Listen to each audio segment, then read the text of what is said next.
Great job, housemates. Thank you po. Pero syempre ang tanong, sino kaya ang makakalasap ng masarap na tagumpay ngayong gabi ng eviction? Eto na, Solid 6. Dumating na ang takdang panahon para malaman kung sino sa inyo ang mananatili pa sa loob ng bahay. Isa nga ba sa ating 4 na first-time nominees? O isa sa 2 minsan ang iniligtas ng taong bayan? Magsisimula ako sa inyo. Kapamilya nominees. Carmel, Eliza at Joaquin. Carmel, pinanghahawakan mo ang salitang pagkilala. Ngunit tunay mo na nga bang naipakilala ang iyong sarili o mas makikilala ka pa ba ng mundo sa oras na lumabas ka ng bahay ni Kuya? Eliza, mabibigyan ka ba nga ba ulit ng pagkakataon ng taong bayan? O oras na para gamitin ang pagkakataong ito upang makapiling muli ang iyong mga mahal sa buhay? Joaquin, naging matamis nga ba ang pakikisama mo sa iyong mga housemates o handa ka na bang harapin ang pait ng realidad sa outside world?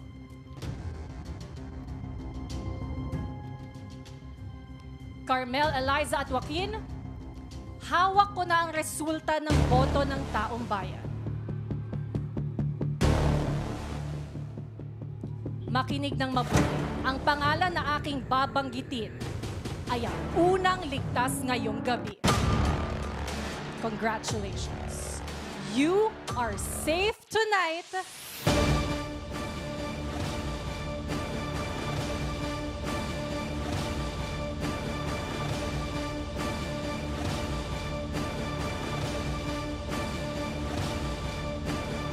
Joaquin! Congratulations! Mga taong bayan, mahal ko kayo! Thank you so much. Thank you so much.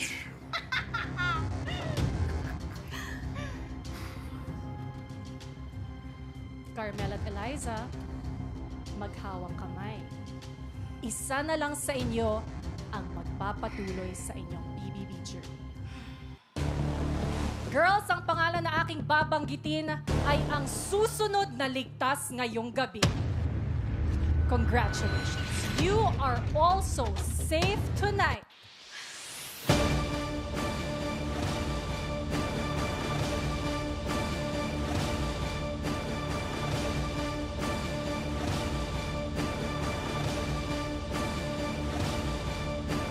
Carmel! Congratulations, Carmel. Ibig sabihin, I'm sorry, Eliza. You have just been evicted again from the Big Brother house. It's okay. Magpaalam ka na sa iyong mga kasama. Sabay pang tumawag, ngayon biglang paalam. O, mag-meeting na tayo, ha? Lala. Bawat I love you, Ash. Thank you. suwarto, may Tingnan mo, ha? Thank you, Ash. I love you, darling. I love you. Ilaban mo na hanggang midnight, ha? Really, I love you.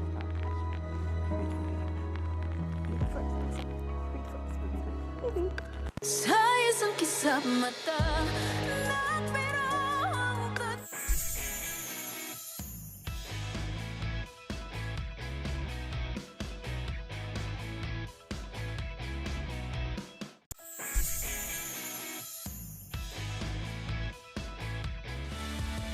And welcome back, Team Online. Nalaman na nga natin ang ating unang evictee for tonight, si Eliza.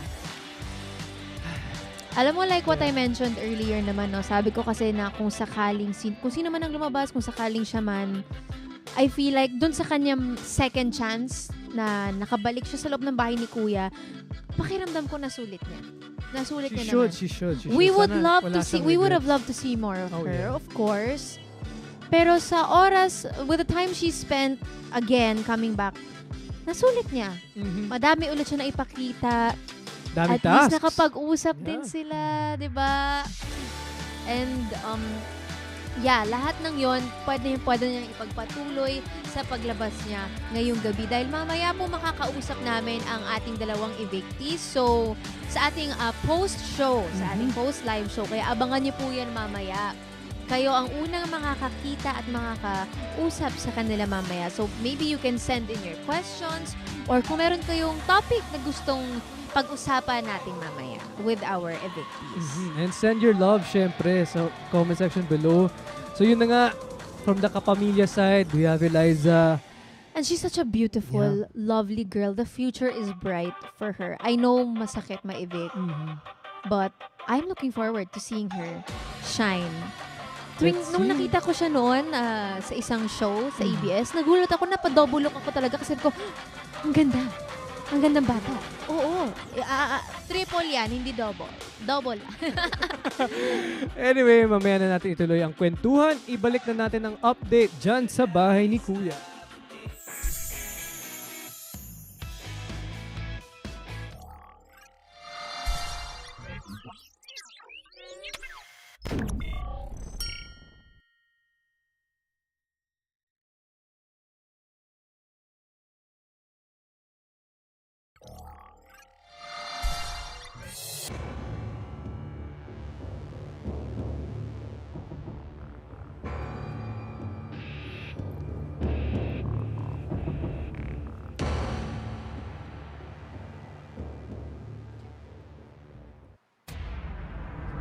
Housemates, alam kong pinoproseso nyo pa rin ang paglabas ni Eliza pero hindi pa siya natatapos sa mga anunsyo ngayong gabi. Oras na para pangalanan naman ang isa pang housemate na lalabas. At yun ay manggagaling sa ating kapuso nominees, Caprice, Heath at Sophia. Caprice, napatunayan mo nga bang hindi kailangan maging maingay ang katatagan at katapangan? O oras na bang harapin mo muli ang ingay ng mundong naghihintay sa'yo dito sa labas?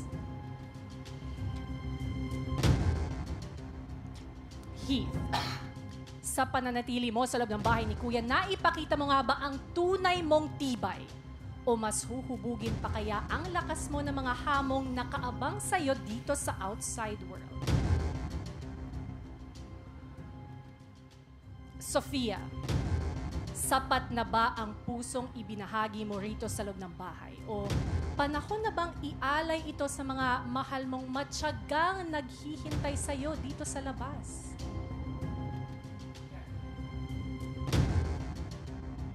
Caprice, Heath at Sophia, hawak ko na rin ang resulta ng boto ng taong bayan.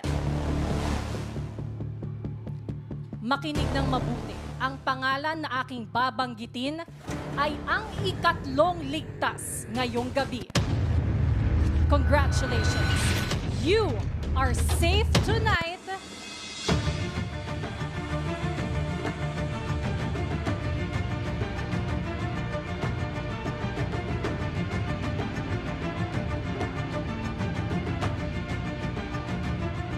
Caprice! Congratulations!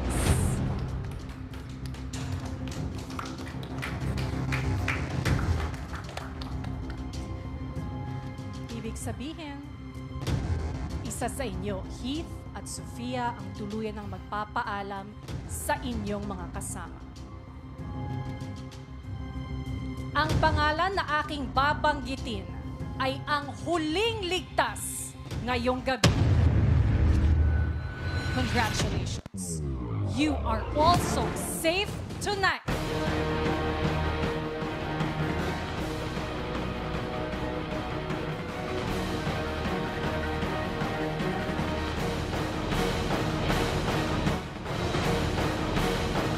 Heath, congratulations, Heath. Ibig sabihin, I'm sorry, Sophia, you have just been evicted from the Big Bro, Brother you gotta be house. strong, okay? Oras na para magpaalam sa'yo. Nakakainis ka. Ayaw niya maniwala sa akin. Sabay pang tumawa.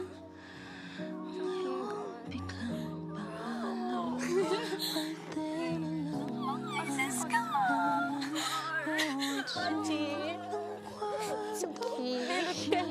Milk tea. Fight for me and I'm Mga kapuso, mga pamilya, we're not sure kung naririnig niyo yung ingay dito sa tapat ng bahay ni Kuya. Pero grabe, grabe ang emosyon dito mismo. But going back to Eliza at Sofia na nga ang huling evictees ng buwan na ito. Ano nga ba ang naganap sa ating botohan? Sinipin muna natin ang final tally of votes ng Kapamilya nominees. Let's take a look. Pinakita natin si Eliza ay nakuha ng 20.97% of your votes, followed by Carmel with 33.33% and of course 45.70 goes to Joaquin. Laki ng lamang. Yes, at narito naman ang final tally of votes ng ating Kapuso nominees. Si Sofia na nga ang tuluyang lumabas ng bahay with 8.46%. At sumunod naman si Heath with 39.92%. At ang leading ay si Caprice with 51.62%. More than half of the More votes. than half. At grabe talaga ang mga fans nila dito sa labas ng bahay ni Kuya. Pero bago natin salubungin ang latest evictees, eto na muna ang pabaon ni Kuya mula sa kanila.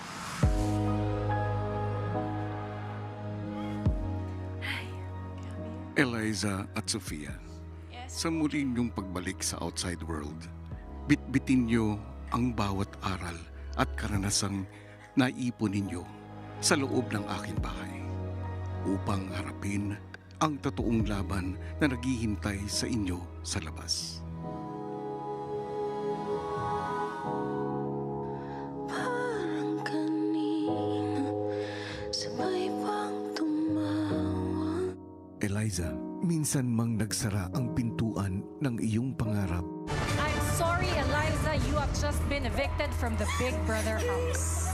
Nanatili kang determinado, kaya naman nabigyan ka ng pagkakataong ipagpatuloy ang iyong kwento. Lagi ko po sinasabi na hindi ko pa po nakapapakita yung full potential ko. Ngayon po na mabibigyan po ako ng isa pang chance, ipapakita ko na po talaga lahat. Sa muli mong pagpasok ng aking bahay, naging larawan ka ng isang tunay na kaibigan at salamin ng kabataang handang lumaban para sa pangarap at pamilya. Ngayon na nakita ko po ulit si ate, mas lalo po akong nagkaroon ng motivation para mas gawin pa po yung best ko. Sa muli mong pagbabalik sa outside world, huwag kang matakot madapa at magkamali at muling magsimula at matuto. Na-realize ko rin po na lahat po talaga ng actions, mapatama or may mali, may consequences po. Kung ano po yung nasabi ko po sa inyo, this 2026 babangon po ako, ayun po yung dadalhin ko po outside. Kahit ano pong challenges po ulit na haharapin ko, babangon at babangon po ako. Sa isang kisap mata, Bumangon ka ng may tapang at pag-asa, aking determinadong dilag ng Cavite, Eliza.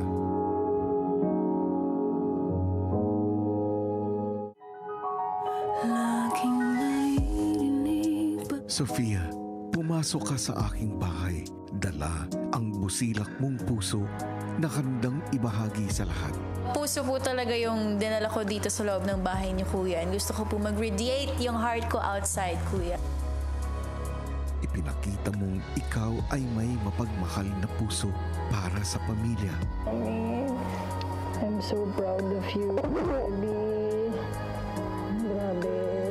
Just believe, okay? Yes. Up to the last second. Help start your lifestyle change. Cook with Golden Fiesta Canola Oil. I'm oil good. Sa iba, sa pananatili mo sa loob ng aking bahay, hangad kong nakamit mo ang hangarin mong makilala ka ng tao ng buong buo. Before coming inside po kasi Kuya, lagi po akong may questions na bakit ganito yung tingin sa akin ng tao. Pero yun nga po Kuya, since unawa po yung pinaka naintindihan ko po dito Kuya, alam ko po na when I come back outside Kuya, mas magiging mature na po ako Kuya, mas magiging ready na po Kuya na maunawaan lahat ng tao. Sa isang kisap mata, pero ang tadhana, kaya ka ba? Keep shining with strength and hope. Aking strong-willed sunshine ng Quezon City, Sofia. Sa isang kisap